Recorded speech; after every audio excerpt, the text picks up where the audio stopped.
नाही सर, आम्हाला याची जर माहिती आम्हाला जर असती तर आम्ही असं करूच नाही दिलं असतं. हे काहीच माहीत नाही आम्हाला काय आहे का नाही म्हणून. ह्या नंतरच हा प्रश्न झाल्यानंतर, ह्या घटना घडल्यानंतर मग माहिती पडलं आम्हाला. काही असं होऊ शकते, काही नाही असं होऊ शकते.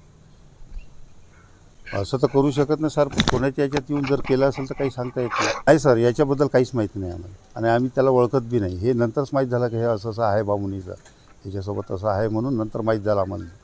केव्हा हा प्रकरण घडलं त्यानंतर तेही नाही माहीत आम्हाला. तो कुठं राहत होता, कुठं अतिक्रमण करा हे बी माहीत नाही सर आम्हाला. नाही सर, माहितीच नाही याच्याबद्दल.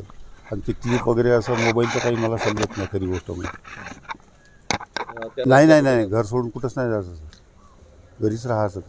त्याचा व्यवसाय काय आहे? व्यवसाय चिकनचं होतं सर. माझाच धंदा आहे चिकनचा. माझ्याच दुकानावरच राहत आणि ठेकेदारी वगैरे करतो आम्ही पुन्हा. ते सुरुवातीला पहिले आमचे जे धंदे होते सर, तर त्यावेळेले करे, पण त्याच्यानंतर हा बंदीचा ज्यावेळेले हे आला तेव्हापासून त्यांना बंद करून दिले होते सर.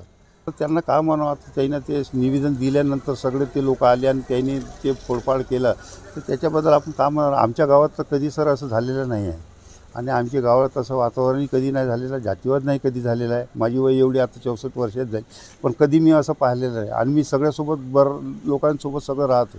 जातीभेद असं काही मी हे करत नाही आमच्या इथं कधी, आणि असं कधी घडलंही नाही का जातीभेद आमच्या गावात कधी झालं म्हणून. आता त्यांनी तपास करून पाहाल, त्याच्याबद्दल आपण कसं म्हणणार असं. त्यांच्याकडे आहे तो तपास.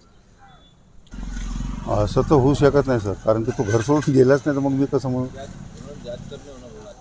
त्यांनी लागन तर ते पाहावं, त्यांनी केलं पाहिजे. ते तशातला भाग नाही सर. मी भरली त्याचं वडील, पण त्यांनी ते पाहिलं पाहिजे, चौकशी केली पाहिजे, माहिती घेतली पाहिजे. अशातलं काही हे नाही सर.